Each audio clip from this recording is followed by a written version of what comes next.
Sir నమస్కారం sir. నమస్తే sir, Prabhas గారి కల్కి 2898 ఏడి మూవీ పైన ఎటువంటి ఎక్స్పెక్టేషన్స్ ఉన్నాయో మనందరికీ తెలిసిందే. అయితే ఈ సినిమా అనౌన్స్ చేసినప్పటి నుంచి కూడా ఈ సినిమాకి సంబంధించిన ఏదో ఒక న్యూస్, అది వాస్తవమో కాదో తెలియదు కానీ సర్క్యులేషన్లో మాత్రం ఉండేది. అయితే ఇప్పుడు సోషల్ మీడియాలో ఒక ఇంట్రెస్టింగ్ న్యూస్ ఈ సినిమా గురించి చక్కర్లు కొడుతుంది సార్. అదేంటంటే ఈ సినిమా పద్మనాభస్వామి టెంపుల్ యొక్క హిడెన్ రూమ్ గురించి ఉండబోతుంది అని అంటున్నారు సార్. మరి ఈ న్యూస్లో నిజం ఎంత ఉంది, నిజంగా మరి ఏముంది సార్ అక్కడ? అంటే అనంత పద్మనాభ స్వామి వారి ఆలయం తిరువనంతపురంలో ఉంది, కేరళలో. అవును. ఆ టెంపుల్కి సంబంధించి అంటే చాలా కాలం భక్తులు వెళ్ళి దర్శించుకునేవారు. ట్రావెన్కోర్ రాజవంశం తాలూకా గుడి. ఆ వంశానికి చెందినటువంటి మార్తాండ వర్మ గారి నేతృత్వంలో ఆ నిర్మాణం జరిగింది. చాలామంది కార్మికులు పనిచేశారు దానిలో. అదంతా చరిత్ర చాలా ఉంది దానికి. అవును.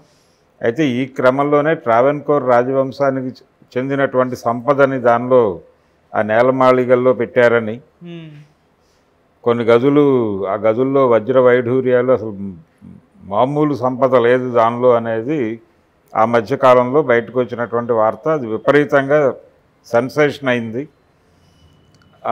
అనంత పద్మనాభ స్వామి ఆలయం నేలమాళిగల్లో గదులు, ఇదంతా కూడా ప్రజలు విపరీతంగా చర్చించుకున్నటువంటి సందర్భం.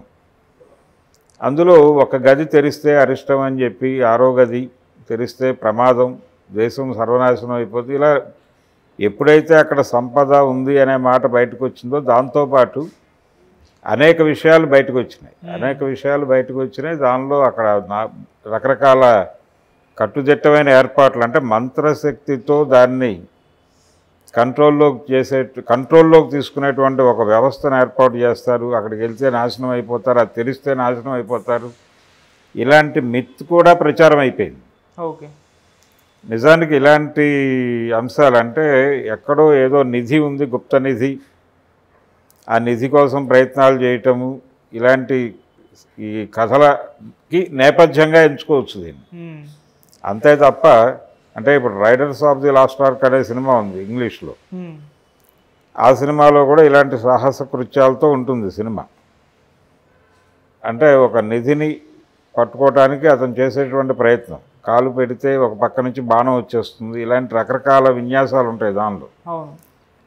ఆ రైడర్స్ ఆఫ్ ది లాస్ట్ ఆర్క్లో ఫస్ట్ అంటే ఎంట్రన్స్ సీన్ చాలా భయం కలిగించేదిగా ఉంటుంది. దాన్ని యథాతథంగా తెలుగు సినిమాల్లో చిరంజీవి గారి హీరో అనే సినిమాలో వాడారు, మనం చూసాం, ఆనందించాం. అయితే ఇలాంటి నిధివేట ఉందా ఈ సినిమాలో? ఏదన్నా ఒక, అంటే డెఫినెట్గా అనంత పద్మనాభ స్వామి ఆలయం అనే ప్రస్తావన తీసుకురారు వాళ్ళు. ఎక్కడో గుప్త నిధులు ఉన్నాయి, గుప్త నిధులు వేట, ఈ ప్రయత్నం ఉండొచ్చు. ఇది పాతాళ భైరవి సినిమా నాటి కాన్సెప్ట్. పాతాళ భైరవి కంటే పాతాళ భైరవిలో ఒక శక్తిని వశీకరణ చేసుకోవడం ద్వారా ప్రపంచాన్ని హస్తగతం చేసుకోవాలనే ప్రోగ్రాం ఒకటి ఉంటుంది మాంత్రికుడి. దాన్ని తన కైవసం చేసుకోవడానికి ఎన్టీఆర్ని ఒక పావుగా వాడాలనుకుంటాడు. ఆయన ఈ మాంత్రికుడిని చంపేసి అది తన హస్తగతం చేసుకుంటాడు. ఆ కాన్ఫ్లిక్ట్లో నడుస్తుంది కథ. దానికి ఒక మాతృక ఉంది, అల్లావుద్దీన్ అద్భుత దీపం అనే కథను తీసుకుని దాన్ని తనదైన పద్ధతిలో డెవలప్ చేసి పాతాళ భైరవి స్క్రిప్ట్ తయారు చేశాడు పింగళ నాగేంద్రరావు గారు. ఆ సినిమా చాలా ఇంట్రెస్టింగ్గా తెరకెక్కించారు కేవీ రెడ్డి గారు. రామారావు గారు కరెక్ట్గా సరిపోయాడు ఆ క్యారెక్టర్కి. రంగారావు గారు మాంత్రికుడి క్యారెక్టర్కి అద్భుతంగా సెట్ అయ్యాడు. వాళ్ళ కెమిస్ట్రీ వర్కౌట్ అయింది సినిమాలో. సెన్సేషనల్ హిట్ అయింది ఆ సినిమా. అయితే పాతాళ భైరవి లాంటి సినిమా చేయాలి అనేటువంటి తపన అశ్విని దత్ గారికి చాలా కాలంగా ఉంది. ఆయన ఎన్టీ రామారావు అభిమాని. ఇది చిరంజీవికి కూడా ఉంది, ఇలాంటి సినిమా ఒకటి చేయాలి అని. వాళ్ళిద్దరూ మహానటి సందర్భంగా జరిగినటువంటి, అంటే మహానటి ప్రమోషనల్ ఇంటర్వ్యూస్ కొన్ని, అంటే ఇంటర్వ్యూస్లో వెటరన్ ఆర్టిస్టులను కొంతమందిని కూర్చోబెట్టి ఆ సినిమా గురించి మాట్లాడించారు. ఈ పరంపరలో చిరంజీవి గారు కూడా మాట్లాడాడు అశ్విని దత్ గారి పక్కన కూర్చుని. నాగశ్విన్ కూడా ఉన్నాడు అప్పుడు. ఆ టైంలో ఆయన ఒక ప్రతిపాదన చేశాడు, మీ బ్యానర్లో నేను ఒక సినిమా చేస్తాను, ఇతని డైరెక్షన్లో చేయాలని ఉంది నాకు. ఈ మహానటి చూసిన తర్వాత చాలా ఇన్స్పైర్ అయ్యాను. అయితే ఎలాంటి కథ ఉండాలంటే పాతాళ భైరవి లాంటి కథ కావాలి నాకు అన్నాడు. కాబట్టి పాతాళ భైరవిలో కూడా ఒక రకమైనటువంటి సెర్చ్ ప్రోగ్రామే. ఆ గుహల్లోకి వెళ్ళటం, ఆ పాతాళ భైరవి ఎక్కడుంది అనేది ట్రేస్ చేయడానికి ఒక ప్రయాణం ఉంటుంది. బొడ్డు దేవర బొడ్డు పగలగొట్టి ఆ గుహలోకి ప్రవేశించి నిప్పుల కుండంలోకి కత్తి పట్టుకుని దూకి ఇలా రకరకాల సాహసాలు ఉంటాయి. ఇవన్నీ కూడా జనాల్ని థ్రిల్ చేస్తాయి, థ్రిల్ చేసినాయి, జనాలని థియేటర్లకు రప్పించినాయి. రిపీట్ ఆడియన్స్ ఉన్నారు. ఆ సినిమా రిపీట్ రన్స్లో కూడా విపరీతంగా డబ్బులు కలెక్ట్ చేసింది అది. కాబట్టి ఇలాంటి ఒక సాహసోపేత గాథ ఏదో తీయబోతున్నారు తప్ప దాని వెనకాల నిధి ఉండొచ్చు. నిధి బ్యాక్గ్రౌండ్లో కూడా మనకు అనేక సినిమాలు వచ్చినాయి. కౌబాయ్ స్టైల్లో వచ్చినటువంటి మోసగాళ్ళకు మోసగాడు కూడా నిధి నేపథ్యంలో వచ్చిన సినిమాని. ఇలా నిధిని పట్టుకోవడం కోసం చేసే ప్రయత్నం అడ్వెంచరస్ మూవీస్ మనం అనేకం చూసున్నాం. దేవతలారా దీవించండి అనే పేరుతో ఆయన ఒక ప్రయోగం చేశాడు గిరిబాబు గారు, కొమ్మినేని శేషగిరిరావు గారి డైరెక్షన్లో. ఇలా రకరకాల సినిమాలు వచ్చినాయి ఈ జానర్లో. అయితే ఎప్పుడు వచ్చినా జనం చూస్తారు. ఇది అయితే ఇంట్రెస్టింగ్గా ఉండాలి, థ్రిల్లింగ్గా ఉండాలి. ఆ రోజుల్లో ఉన్నటువంటి టెక్నాలజీ మేరకు పాతాళ భైరవి ఏ ఇన్ఫ్లుయెన్స్ అయితే చేసిందో జనాల మీద, ఆ లెవెల్లో ఇన్ఫ్లుయెన్స్ చేయగలగాలి ఈ రోజున టెక్నాలజీతో. అంటే ఇది అనంత పద్మనాభ స్వామి ఆలయ నేపథ్యం అని చెప్తున్నారు, కానీ ఆలయ నేపథ్యం ఉంటే ఉండొచ్చు. ఇది వరల్డ్, దీనికి వాళ్ళు టార్గెట్ చేస్తున్నారు, వరల్డ్ మార్కెట్కి టార్గెట్ చేస్తున్నారు ఈ సినిమాని సీరియస్గా. ఈ చేసే క్రమంలో ఈ సినిమాలో కంటెంట్ ఎలా ఉండాలి అనే దానికి సంబంధించి వాళ్ళు ఒక సీనియర్ డైరెక్టర్ని అడ్వైజర్గా పెట్టుకున్నారు, సంగీతం శ్రీనివాసరావు గారు. ఆయన కేవీ రెడ్డి గారితో కలిసి పనిచేశాడు మాయాబజార్ ఆ సినిమాలకి. కాబట్టి ఆయనకు ఒక విజన్ ఉంది. అలాగే ఈ తరహా సినిమాలు, ఈ అడ్వెంచరస్ మూవీస్ చేయటంలో ఆయన స్పెషలిస్ట్ అనే విషయాన్ని కూడా ప్రూవ్ చేసుకున్నాడు. అది భైరవ ద్వీపం సినిమా కావచ్చు, ఆదిత్య అని ఒక పేరు 369 అనే పేరుతో ఆయన ఒక సినిమా తీశాడు బాలకృష్ణతో, టైమ్ మిషన్ బ్యాక్ డ్రాప్లో. ఇలాంటి సినిమాలు తీసి పుష్పక విమానం అదొక ప్రయోగం, అపూర్వ సహోదరులు అదొక ప్రయోగం.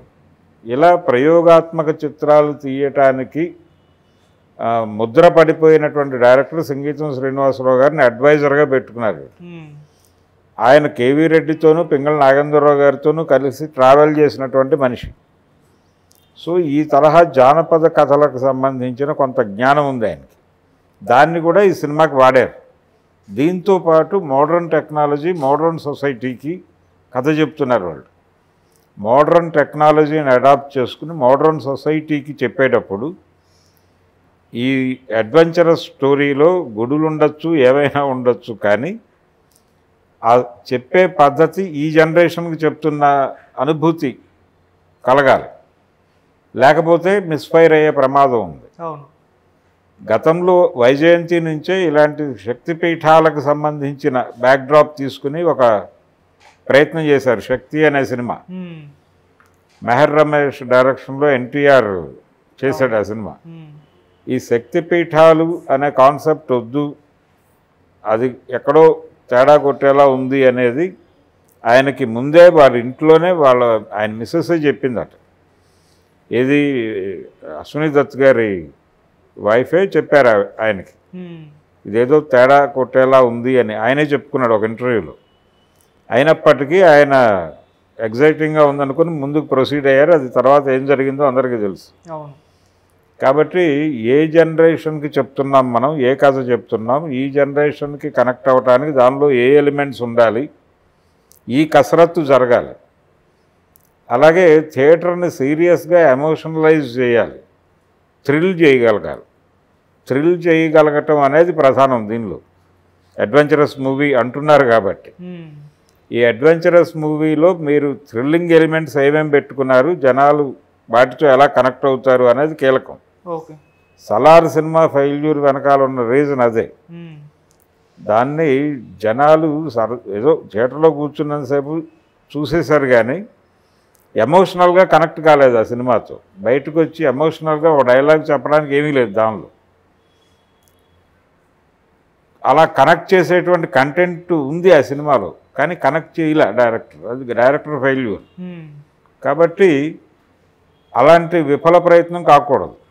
ఇవన్నీ ఉన్నాయి ఎగ్జాంపుల్స్ వాళ్ళ ముందు. శక్తి ఉంది, సలార్ ఉంది, మరో సినిమా ఉంది, ప్రభాస్ అనుభవం ఉంది. ఆయన ఇప్పుడు మామూలుగా మనిషి జనాలకు కనిపించాలనుకుంటున్నాడు. ఆయన ఒక యంత్రంలాగా రోబోలా తయారు చేశారు అతను. లేదు, నేను రోబో కాదు, నేను మనిషినే, నేను ఒకసారి తిరిగి పరిచయం అవ్వాలి జనాలకి అనుకుని కదా ఇప్పుడు మారుతి సినిమా చేస్తున్నాడు ఆయన పీపుల్స్ మీడియాలో. కాబట్టి ఆ అవగాహన కూడా వీళ్ళకి ఉపయోగపడుతుంది, ఈ కల్కి చేస్తున్నటువంటి వాళ్ళకి. ఇది చాలా డబ్బులు ఖర్చు పెట్టి చేస్తున్న ప్రయత్నం. జనాల్ని థ్రిల్ చేయాలి అనే ఉద్దేశంతో చేస్తున్నారు. ఆ థ్రిల్లింగ్ ప్రాపర్గా కనెక్ట్ అయితే మాత్రం సినిమా డెఫినెట్గా పెద్ద హిట్ అవుతుంది. ఎక్కడ మిస్ఫైర్ అయినా ఇబ్బంది పడేట్టు, అంటే చాలా డిజాస్టర్ జరిగితే ఇలాంటి సినిమాలు చాలా పెద్ద లెవెల్లో ఉంటాయి నష్టాలు. ఆల్రెడీ అలాంటిది ఒకటి చేసి ఆయన చాలా కాలం పాటు ఇండస్ట్రీకి దూరం అయ్యాడు. ఒక రకంగా స్టార్ ప్రొడ్యూసర్ అనిపించుకున్నటువంటి దత్తు గారు తర్వాత మహానటి నుంచి ఆయన మళ్ళీ నిలబడ్డాడు. ఈ స్వింగ్ ఎలా పెడుతుంది అనేది డిసైడింగ్ ఫ్యాక్టర్ ఈ సినిమా. కాబట్టి చాలా కీలకమైన విషయం దీనిలో. అంటే ఇలాంటి సినిమాలు చేసేటప్పుడు రకరకాల పుకార్లు వస్తాయి. అంటే వాళ్ళు ఏదో గుప్త నిధులు ఇలాంటిది ఏదో ఎక్కడో లీక్ అయి ఉంటుంది. దాంతో వీళ్ళు అనంత పద్మనాభ స్వామి, ఆరో గది, అరిష్టాలు, ఈ గొడవంతా ఉంటుంది సినిమాలో అని చెప్తున్నారు. కానీ ఈ బ్యాక్డ్రాప్లో వెళ్తారు తప్ప ఏదో ఒక గుప్తనిధి వేట ఉంటుంది దానిలో. అయితే ఇది కేవలం గుప్తనిధుల వేట మాత్రమే కాదు, దీని వెనకాల ఇంటర్నేషనల్ ఇష్యూస్ కూడా ఉంటాయి. ఆ ఇంటర్నేషనల్ ఇష్యూస్ ఏంటి, వాటిని దీంతో ఎలా కనెక్ట్ చేశాడు డైరెక్టరు, ఎలా సాల్వ్ చేయబోతున్నాడు అతను, అంటే హీరోతో ఎలా సాల్వ్ చేయించబోతున్నాడు ఆయన, ఇవన్నీ కూడా సీరియస్గా చూస్తారు ఆడియన్స్. దీంతోపాటు మ్యూజిక్, మిగిలిన యాక్షన్ ఎపిసోడ్స్ ఇవన్నీ ఎన్హాన్స్ చేస్తాయి. అందుకని ఇది చిన్న చిత్తగా వ్యవహారం కాదు వీళ్ళు ఎత్తుకున్నటువంటి టాపిక్. దీనికి సీక్వెల్స్ ఉంటాయని కూడా చెప్తున్నాడు ఆయన. కల్కి సిరీస్ ఉంటుందని చెప్తున్నాడు.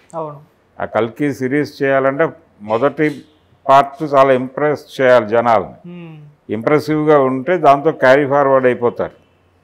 అది చేయవచ్చు. గతంలో ఇలాంటి మాటలు చెప్పి తీసి ఆ మొదటి సినిమా ఫెయిల్ అయ్యి తర్వాత వాళ్ళే మర్చిపోయిన సందర్భాలు అనేక ఉన్నాయి. చిరంజీవి గారితో రుద్రనేత్ర చేసినప్పుడు ఆ ప్రొడ్యూసర్లు చాలా స్పష్టంగా ఇది సిరీస్ అన్నారు. జేమ్స్ బాండ్ సిరీస్ లాగా రుద్రనేత్ర సిరీస్ అని మేము చేయబోతున్నామని. ఆ సినిమా ఫెయిల్ అయింది అంతే. ఇక తర్వాత ఆ ఊసు లేదు.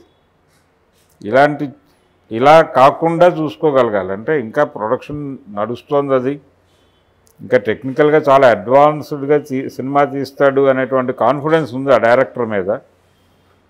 సో తనని తాను బయటకు తెచ్చుకోవాలంటే ఇంత పెద్ద ప్రాజెక్ట్ హ్యాండిల్ చేయగల డైరెక్టర్ ఇతనికి ఇంత క్యాలిబర్ ఉంది అనేది జనానికి తెలియాలి. ఇప్పుడు మగధీర తీసిన తర్వాత, మగధీర ఎందుకు తీసాడు రాజమౌళి, ఈ రేంజ్ ప్రాజెక్టులు నేను హ్యాండిల్ చేయగలను అనే కాన్ఫిడెన్స్ ఇండస్ట్రీకి ఇవ్వడం కోసం చేశాడు. ఆ తర్వాత ఆ ఇమేజ్ మీద బాహుబలికి వెళ్ళాడు. ఇప్పుడు ఆ స్టేజ్లో ఉన్నాడు నాగశ్విన్. ఆ స్టేజ్లో ఉన్నవాడు ఈ ప్రాజెక్ట్ ద్వారా, ఈ ప్రాజెక్ట్ని సక్సెస్ చేయడం ద్వారా ఆ ఏరియాలోకి వెళ్ళిపోతాడు. వెళ్ళిపోయిన తర్వాత ఏ తరహా సినిమాలు చేస్తాడనేది వేరే గొడవ. దీన్ని సిరీస్ కంటిన్యూ చేస్తారా లేదా అది కూడా వాళ్ళ సొంత నిర్ణయాల మీద ఆధారపడి ఉంటుంది. కానీ తన మాట దక్కించుకోవడం మాత్రమే కాదు, ఇప్పుడు ప్రభాస్ ఫ్యాన్స్ని ఆయన తృప్తిపరచాలి. ఆల్రెడీ చాలా ఇబ్బందుల్లో ఉన్నాడు తను కెరియర్ పరంగా. చాలా పెద్ద సక్సెస్ ఇస్తుంది అనుకున్నటువంటి సలారు అలా రైజ్ అయ్యి ఒక తారాజువలాగా నెమ్మదిగా డ్రాప్ అయింది. అలా కాకుండా సినిమా చేయాలి, తనని తిరిగి నిలబెట్టాలి మార్కెట్లో. ఆయనకి అంటే ఆయన చేస్తున్న రాజాసాబ్ అనే సినిమా, మారుతితో చేస్తున్న సినిమా జస్ట్ తనని తాను ఒక్కసారి తెలుగు ప్రేక్షకులకు తిరిగి పరిచయం చేసుకోవడం చేస్తున్న ప్రయత్నం తప్ప ఆయన ప్రధాన టార్గెట్ అదే కల్కిని. ఆ సినిమా తన మార్కెట్ని స్థిరీకరిస్తుంది. అందుకని దాని మీద ఎక్కువ హోప్స్ ఉన్నాయి అతనితో పాటు నాగశ్వినికి కూడా చాలా హోప్స్ ఉన్నాయి, దత్తు గారికి చాలా హోప్స్ ఉన్నాయి ఆ సినిమా మీద. అంత పెద్ద రేంజ్లో తీస్తున్న సినిమా పెద్ద హిట్ అయితే కనుక, పెద్ద రెవెన్యూస్ వస్తే అక్కడి నుంచి ఫరం మళ్ళీ ట్రాక్లోకి ఎక్కుతుంది. అందుకని ఆయన కూడా చాలా సీరియస్గా ఉన్నాడు ఈ ప్రాజెక్ట్ మీద. ఈ ప్రాజెక్ట్ అనే కాదు, బయట ఎవరు ఏం మాట్లాడినా ఆయన చాలా తీక్షణంగా వింటున్నాడు ఈ మధ్య. చిరంజీవి గారితో ఏదో సోషియో ఫ్యాంటసీ సినిమా చేస్తాం అనగానే ఆయన వెంటనే ఒక పేపర్ ప్రకటన ఇచ్చాడు, ఎందుకైనా మంచిదని. జగదేక వీరుడు అతిలోక సుందరిని ఎవరైనా కాపీ చేస్తే ఊరుకోను అని. అది ఇవ్వడం దీనికోసమే. ఓకే. కాబట్టి చాలా అగ్రెసివ్గా ఉన్నారు వాళ్ళందరూ, చాలా ఈగర్గా ఉన్నారు కల్కి కోసం.